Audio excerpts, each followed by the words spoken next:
Hello ವೀಕ್ಷಕರೇ, ನಮಸ್ಕಾರ. ತಮ್ಮೆಲ್ಲರಿಗೂ ಮತ್ತೊಮ್ಮೆ ಭಾಗ್ಯ ಟಿವಿಗೆ ಸ್ವಾಗತ ಸುಸ್ವಾಗತ ಕೋರ್ತಾ ಇದ್ದೀವಿ. ಭಾಗ್ಯ ಮತ್ತು ಗಿರೀಶ್. ಇಡ್ಲಿ ಅಂದಮೇಲೆ ಚಟ್ನಿ ಇರಬೇಕು, ಸಾಂಬಾರು ಇರಬೇಕು, ಆಗಲೇ ಇಡ್ಲಿಗೆ ಒಳ್ಳೆ ಕಾಂಬಿನೇಷನ್ ಆಗ್ತಕ್ಕಂಥದ್ದು. ಹೌದು, ಇವತ್ತಿನ ವಿಡಿಯೋದಲ್ಲಿ ಇಡ್ಲಿಗೆ ಬೇಕಾದಂಥ ಸಾಂಬಾರನ್ನ ಯಾವ ರೀತಿ ಮಾಡೋದು ಅಂತ ತಿಳಿಸ್ಕೊಡ್ತಾ ಇದ್ದೀವಿ. ಹಲವಾರು ರೀತಿಯಲ್ಲಿ ಇಡ್ಲಿಗೆ ಬೇಕಾದಂಥ ಸಾಂಬಾರನ್ನ ಮಾಡ್ತಾರೆ. ಇವತ್ತು ನಾವು ಮಾಡ್ತಾ ಇರ್ತಕ್ಕಂಥ ಇಡ್ಲಿ ಸಾಂಬಾರು ಮನೇಲೇ ಮಾಡೋದಾದರೂ ಹೋಟೆಲ್ ರುಚಿನ ಒಳಗೊಂಡಿರುತ್ತೆ. ಹಾಗೆ ಬನ್ನಿ, ಇಡ್ಲಿಗೆ ಬೇಕಾದಂಥ ಸಾಂಬಾರು ಮಾಡೋದಕ್ಕೆ ಏನೆಲ್ಲ ಪದಾರ್ಥಗಳು ಬೇಕು, ಹಾಗೆ ತಯಾರು ಮಾಡ್ತಕ್ಕಂಥ ವಿಧಾನ ಹೇಗೆ ಅಂತ ನೋಡ್ಕೊಳ್ಳೋರಂತೆ. ಇಡ್ಲಿ ಸಾಂಬಾರು ಮಾಡೋದಕ್ಕೋಸ್ಕರ ಮೊದಲಿಗೆ ಇಲ್ಲೊಂದು ಬಾಣಲಿನ ಬಿಸಿ ಮಾಡ್ಕೊಳ್ತಾ ಇದ್ದೀವಿ. ಈಗ ಬಿಸಿಯಾದಂಥ ಬಾಣಲಿಗೆ 1 ಟೇಬಲ್ ಸ್ಪೂನಷ್ಟು ಎಣ್ಣೆನ ಹಾಕ್ಕೊಳ್ತಾ ಇದ್ದೀವಿ. ಎಣ್ಣೆ ಸ್ವಲ್ಪ ಬಿಸಿ ಆಗಬೇಕು.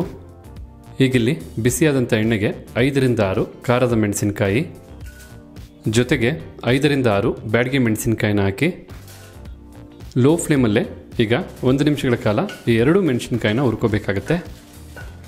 ಖಾರದ ಮೆಣಸಿನಕಾಯಿನ ಉಪಯೋಗಿಸೋದ್ರಿಂದ ಸಾಂಬಾರಿಗೆ ಬೇಕಾದಂಥ ಖಾರ, ಹಾಗೆ ಬ್ಯಾಡಗಿ ಮೆಣಸಿನಕಾಯಿನ ಉಪಯೋಗಿಸೋದ್ರಿಂದ ಸಾಂಬಾರಿಗೆ ಬೇಕಾದಂಥ ರುಚಿ ಮತ್ತು ಬಣ್ಣನ ನಾವು ಪಡಿಬೋದು.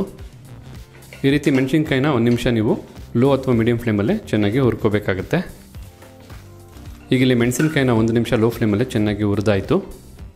ಫ್ಲೇಮನ್ನು ಲೋಗಿಟ್ಕೊಂಡು 1 ಟೇಬಲ್ ಸ್ಪೂನಷ್ಟು ಕಡಲೆಬೇಳೆ, ಹಾಗೆ 1 ಟೇಬಲ್ ಸ್ಪೂನಷ್ಟು ಉದ್ದಿನಬೇಳೆ, ಜೊತೆಗೆ 1 ಟೇಬಲ್ ಸ್ಪೂನಷ್ಟು ಧನಿಯಾ ಕಾಳು, ಇನ್ನು 1 ಟೀ ಸ್ಪೂನಷ್ಟು ಜೀರಿಗೆ. ನಾವು ಖಾರಕ್ಕೆ ಆಲ್ರೆಡಿ ಖಾರದ ಮೆಣಸಿನಕಾಯಿನ ಉಪಯೋಗಿಸಿದ್ದೀವಿ. ಜೊತೆಗೆ ಅರ್ಧ ಟೀ ಸ್ಪೂನಷ್ಟು ಕರಿಕಾಳು ಮೆಣಸನ್ನು ಸಹ ಉಪಯೋಗಿಸ್ತಾ ಇದ್ದೀವಿ. ತಮ್ಮ ಇಚ್ಛಾನುಸಾರ ಖಾರನ ನೋಡಿಕೊಂಡು ಏರುಪೇರು ಮಾಡ್ಕೋಬೋದು. ಹಾಗೆ 1/4 ಟೀ ಸ್ಪೂನಷ್ಟು ಮೆಂತ್ಯನ ಹಾಕಿ ಈಗ ಈ ಎಲ್ಲ ಪದಾರ್ಥನೂ ಮೀಡಿಯಂ ಫ್ಲೇಮಲ್ಲೇ ಒಂದು 3 ರಿಂದ 4 ನಿಮಿಷ ಹುರ್ಕೋಬೇಕಾಗತ್ತೆ. ಈ ಪದಾರ್ಥಗಳನ್ನೆಲ್ಲ 3 ರಿಂದ 4 ನಿಮಿಷ ಏನು ಚೆನ್ನಾಗಿ ಹುರಿತಿರಲ್ಲ, ಇದೇ ರೀತಿ ಮಿಕ್ಸ್ ಮಾಡ್ತಾನೆ ಹುರಿಬೇಕು. ಹೀಗಿಲ್ಲಿ ಈ ಪದಾರ್ಥನೆಲ್ಲ 4 ನಿಮಿಷ ನೀಟಾಗಿ ಹುರಿದಾಯಿತು. ಈ ರೀತಿಯಾಗಿ ಈ ಪದಾರ್ಥನೆಲ್ಲ ಹುರಿದಾದ ನಂತರ ಕಂಪ್ಲೀಟಾಗಿ ತಣ್ಣಗಾಗಬೇಕು. ಅದಕ್ಕೋಸ್ಕರ ನಾವೀಗ ಈ ಪದಾರ್ಥನ ಒಂದು ಮಿಕ್ಸಿ ಜಾರ್ಗೆ ಹಾಕ್ಕೊಳ್ತಾ ಇದ್ದೀವಿ.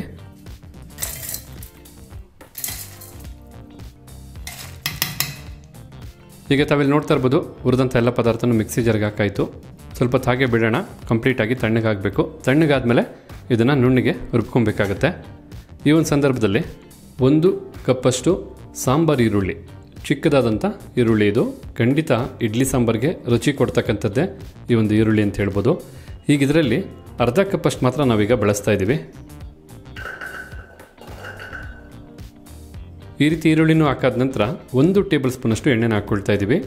ಎಣ್ಣೆನ ಹಾಕಿ ಈ ಈರುಳ್ಳಿನ ಮೀಡಿಯಂ ಫ್ಲೇಮಲ್ಲೇ 2 ರಿಂದ 3 ನಿಮಿಷ ಚೆನ್ನಾಗಿ ಫ್ರೈ ಮಾಡ್ಕೋಬೇಕಾಗತ್ತೆ.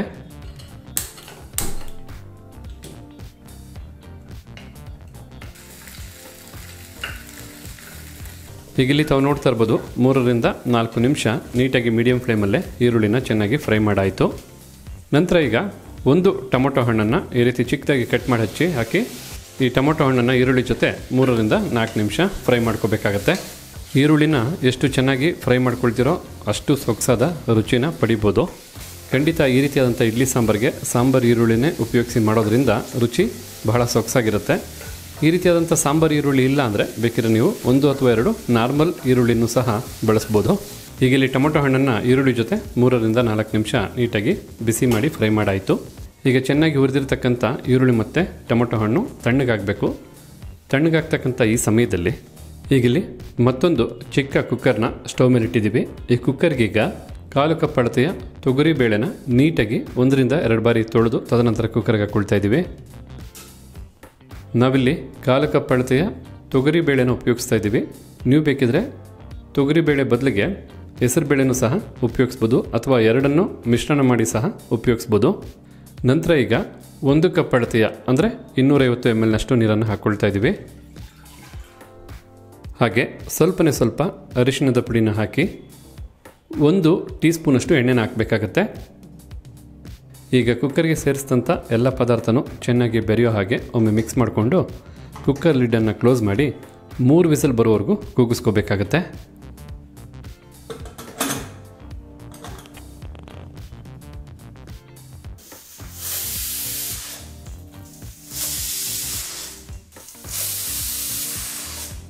ಓಕೆ ವೀಕ್ಷಕರೇ, ಈಗಿಲ್ಲಿ ಒಟ್ಟಾರೆಯಾಗಿ 3 ವಿಸಲ್ಲು ಬಂದಾಯಿತು. ಫ್ಲೇಮನ್ನು ಆಫ್ ಮಾಡ್ಕೊಳ್ಳೋಣ. ಕುಕ್ಕರು ಕಂಪ್ಲೀಟಾಗಿ ತಣ್ಣಗಾಗಬೇಕು. ಕುಕ್ಕರು ತಣ್ಣಗಾಗ್ತಕ್ಕಂಥ ಈ ಸಮಯದಲ್ಲಿ ಆಗಲೇ ಚೆನ್ನಾಗಿ ಬಿಸಿ ಬಿಸಿಯಾಗಿ ಹುರಿದು ಮಿಕ್ಸಿ ಜಾರ್ಗೆ ಹಾಕ್ತಂಥ ಎಲ್ಲ ಪದಾರ್ಥನೂ ತಣ್ಣಗಾಗಿದೆ. ಈಗ ಮೊದಲಿಗೆ ಇದನ್ನು ಒಂದು ಸುತ್ತು ನುಣ್ಣಿಗೆ ಪುಡಿ ಮಾಡ್ಕೋಬೇಕಾಗತ್ತೆ. ಈಗ ಇಲ್ಲಿ ತಾವು ನೋಡ್ತಾ ಇರ್ಬೋದು, ಈ ಒಂದು ಹಂತಕ್ಕೆ ತರತರಿಯಾಗಿ ಪುಡಿ ಮಾಡ್ಕೊಂಡಿದ್ದೀವಿ. ಈ ರೀತಿಯಾಗಿ ಇದನ್ನೆಲ್ಲ ಪುಡಿ ಮಾಡಿದ ನಂತರ ಈಗ ಬಿಸಿ ಇದ್ದಂಥ ಈರುಳ್ಳಿ ಮತ್ತು ಟೊಮೊಟೊ ಹಣ್ಣು ಸಹ ತಣ್ಣಗಾಗಿದೆ. ಈಗ ಇದನ್ನು ಸಹ ಮಿಕ್ಸಿ ಜಾರ್ಗೆ ಹಾಕ್ಕೊಳ್ತಾ ಇದ್ದೀವಿ.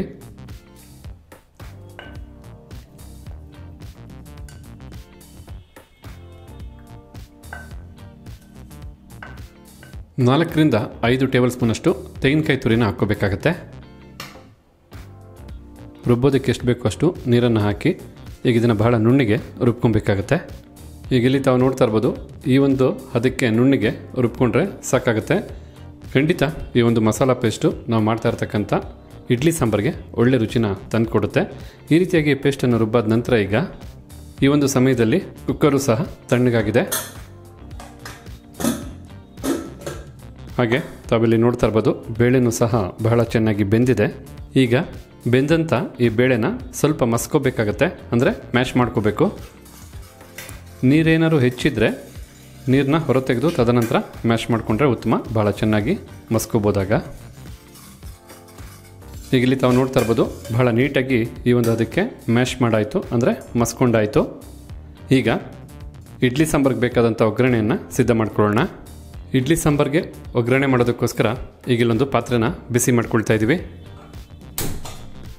ಈ ಇಡ್ಲಿ ಸಾಂಬಾರು ಮಾಡೋದಕ್ಕೆ ಅನೇಕ ಇಂಗ್ರೀಡಿಯೆಂಟ್ಸ್ ಅಂದರೆ ಪದಾರ್ಥಗಳು ಬೇಕಾಗುತ್ತೆ. ಎಲ್ಲನೂ ನಾನು ಡಿಸ್ಕ್ರಿಪ್ಷನ್ ಬಾಕ್ಸಲ್ಲಿ ಕೊಟ್ಟಿರ್ತೀನಿ, ಅಲ್ಲಿ ನೋಡಿ ನೀವು ತಿಳ್ಕೊಬೋದು. ಈಗಿಲ್ಲಿ ಪಾತ್ರೆ ಬಿಸಿಯಾಗಿದೆ. ಬಿಸಿಯಾದಂಥ ಪಾತ್ರೆಗೆ 2 ಟೇಬಲ್ ಸ್ಪೂನಷ್ಟು ಎಣ್ಣೆನ ಹಾಕಿ ಎಣ್ಣೆನ ಬಿಸಿ ಮಾಡ್ಕೊಳ್ತಾ ಇದ್ದೀವಿ. ಬಿಸಿಯಾದಂಥ ಎಣ್ಣೆಗೆ ಸ್ವಲ್ಪ ಸಾಸಿವೆನ ಹಾಕ್ಕೊಳ್ಳೋಣ. ಈ ರೀತಿ ಸಾಸಿವೆನೂ ಸಿಡಿದಾದ ನಂತರ ಸ್ವಲ್ಪ ಇಂಗು, ಹಾಗೆ 2 ಬ್ಯಾಡಗಿ ಮೆಣಸಿನ್ಕಾಯಿನ ಈ ರೀತಿ ಮಧ್ಯಕ್ಕೆ ಮುರಿದು ಹಾಕ್ಕೊಳ್ತಾ ಇದ್ದೀವಿ. ಸ್ವಲ್ಪ ಕರಿಬೇವಿನ ಸೊಪ್ಪು. ಆಗಲೇ ನಾವು 1 ಕಪ್ ಅಳತೆಯ ಈರುಳ್ಳಿನ ತೊಗೊಂಡು ರುಬ್ಬೋದಕ್ಕೆ ಮಸಾಲ ಪೇಸ್ಟ್ಗೆ ಅರ್ಧ ಕಪ್ಪಷ್ಟು ಬಳಸಿದ್ವಿ. ಉಳಿದಂಥ ಅರ್ಧ ಕಪ್ ಅಳತೆಯ ಸಾಂಬಾರು ಈರುಳ್ಳಿನ ಈಗ ಒಗ್ಗರಣೆಗೆ ಹಾಕ್ಕೊಳ್ತಾ ಇದ್ದೀವಿ. ಈಗ ಈ ಈರುಳ್ಳಿನ 4ರಿಂದ 5 ನಿಮಿಷ ಫ್ರೈ ಮಾಡಬೇಕಾಗತ್ತೆ. ಲೋ ಫ್ಲೇಮಲ್ಲೇ ಫ್ರೈ ಮಾಡ್ಕೋಬೇಕು. ಈ ಒಂದು ಇಡ್ಲಿ ಸಾಂಬಾರು ಮಾಡಬೇಕಾದ್ರೆ ಸ್ವಲ್ಪ ಪೇಷನ್ಸ್ ಆಗಿರಬೇಕು, ತಾಳ್ಮೆ ಬಹಳ ಮುಖ್ಯ ಆಗುತ್ತೆ. ಅದೇ ರೀತಿಯಾಗಿ ಸ್ವಲ್ಪ ಹೆಚ್ಚು ಸಮಯ ತಗೊಳ್ಳುತ್ತೆ. ಹಾಗೆ ಸ್ವಲ್ಪ ಹೆಚ್ಚು ಇಂಗ್ರೀಡಿಯೆಂಟ್ಸ್ ಅಂದರೆ ಪದಾರ್ಥಗಳನ್ನ ಉಪಯೋಗಿಸ್ಬೇಕಾಗತ್ತೆ. ಈ ರೀತಿ ಈ ಎಲ್ಲ ಪದಾರ್ಥಗಳನ್ನ ಉಪಯೋಗಿಸಿ ಮಾಡೋದ್ರಿಂದನೇ ಈ ಒಂದು ಇಡ್ಲಿ ಸಾಂಬಾರು ರುಚಿ ಸಿಗ್ತಕ್ಕಂಥದ್ದು. ಮನೆಗೆ ಯಾರು ಗೆಸ್ಟ್ ಬಂದಾಗ ಸ್ಪೆಷಲ್ ಡೇಸಲ್ಲಿ ಅಥವಾ ಸಂಡೇ ವೀಕೆಂಡಲ್ಲಿ ಮನೆ ಮಂದಿಯೆಲ್ಲ ಇರಬೇಕಾದ್ರೆ ಈ ರೀತಿಯಾದಂಥ ಇಡ್ಲಿ ಸಾಂಬಾರು ಮಾಡಿ ತುಂಬ ಚೆನ್ನಾಗಿ ಸವಿಬೋದು, ಅದಂತೂ ಗ್ಯಾರಂಟಿ. ಈಗಿಲ್ಲಿ ಈರುಳ್ಳಿನ 4 ನಿಮಿಷ ಲೋ ಫ್ಲೇಮಲ್ಲೇ ಚೆನ್ನಾಗಿ ಫ್ರೈ ಮಾಡಾಯಿತು. ಮತ್ತಿಲ್ಲಿ 1 ಟೊಮೊಟೊ ಹಣ್ಣನ್ನು ಈ ರೀತಿ ಚಿಕ್ಕದಾಗಿ ಕಟ್ ಮಾಡಿ ಬಳಸ್ತಾ ಇದ್ದೀವಿ. ನೀವು ಬೇಕಿದ್ರೆ ಈ ಸಂದರ್ಭದಲ್ಲಿ ಇನ್ನೂ ಹೆಚ್ಚಿನ ತರಕಾರಿಗಳು, ಫಾರ್ ಎಕ್ಸಾಂಪಲ್ ಹೇಳಬೇಕಂದ್ರೆ ಆಲೂಗಡ್ಡೆ ಆಗ್ಬೋದು ಅಥವಾ ಕ್ಯಾರೆಟ್ ಆಗ್ಬೋದು, ಉಪಯೋಗಿಸಿ ತಮ್ಮ ಇಚ್ಛಾನುಸಾರ ತರಕಾರಿನ ಬಳಸ್ಬೋದು. ಈಗ ಟೊಮೊಟೊ ಹಣ್ಣನ್ನು 2 ನಿಮಿಷ ಲೋ ಫ್ಲೇಮಲ್ಲೇ ಚೆನ್ನಾಗಿ ಫ್ರೈ ಮಾಡ್ಕೋಬೇಕಾಗತ್ತೆ. ಈಗಿಲ್ಲಿ ಟೊಮೊಟೊ ಹಣ್ಣನ್ನು 2ರಿಂದ 3 ನಿಮಿಷ ನೀಟಾಗಿ ಲೋ ಫ್ಲೇಮಲ್ಲೇ ಫ್ರೈ ಮಾಡಾಯಿತು. ಈಗ ಹುಣಸೆ ಹಣ್ಣನ್ನು ಕಿವುಚಿ ತದನಂತರ ಹುಳಿ ನೀರನ್ನು ಹಾಕ್ಕೋಬೇಕಾಗತ್ತೆ. ನಾವಿಲ್ಲಿ 1 ನೆಲ್ಲಿಕಾಯಿ ಗಾತ್ರದಷ್ಟು ಹುಣಸೆ ಹಣ್ಣನ್ನು ಮೊದಲೇ ನೀಟಾಗಿ ನೆನೆಸಿದ್ವಿ. ಈಗ ಇದನ್ನು ಕಿವುಚಿ ತದನಂತರ ಒಗ್ಗರಣೆಗೆ ಹಾಕ್ಕೊಳ್ತೀವಿ. ನೋಡ್ತಾ ಇರ್ಬೋದು, ಹುಣಸೆ ಹಣ್ಣನ್ನು ಭಾಳ ಚೆನ್ನಾಗಿ ಕಿವುಚಿ ತದನಂತರ ಹುಣಸೆ ಹಣ್ಣು ನೀರನ್ನೀಗ ಒಗ್ಗರಣೆಗೆ ಹಾಕ್ಕೊಳ್ತಾ ಇದ್ದೀವಿ. ಹಾಗೆ ತಾವಿಲ್ಲಿ ನೋಡ್ತಾ ಇರ್ಬೋದು, ನಾವಿಲ್ಲಿ 1 ಟೀ ಸ್ಪೂನಷ್ಟು ಬೆಲ್ಲನ ಹಾಕ್ಕೊಳ್ತಾ ಇದ್ದೀವಿ. ಖಂಡಿತ ಬೆಲ್ಲ ಈ ಸಾಂಬಾರು ರುಚಿನ ಮತ್ತಷ್ಟು ಹೆಚ್ಚಿಸುತ್ತೆ. 3 ವಿಸಲ್ ಕೂಗಿಸಿ ಮಸ್ತಂತ ತೊಗರಿಬೇಳೆನ ಹಾಕ್ಕೊಳ್ತಾ ಇದ್ದೀವಿ. ಈಗಿಲ್ಲಿ ನಾವು ಮೊದಲೇ ಮಿಕ್ಸಿ ಜಾರಲ್ಲಿ ರುಬ್ಬಿದಂಥ ಮಸಾಲ ಪೇಸ್ಟನ್ನು ಹಾಕ್ಕೊಳ್ತಾ ಇದ್ದೀವಿ.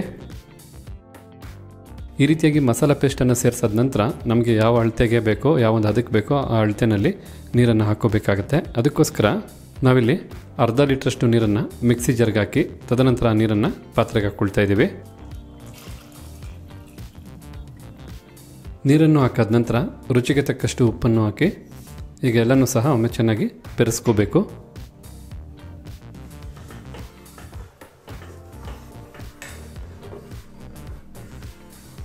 ಈಗ ಇಲ್ಲಿ ನೀರನ್ನು ಹಾಕಿ ಮಿಕ್ಸ್ ಮಾಡಾಯಿತು.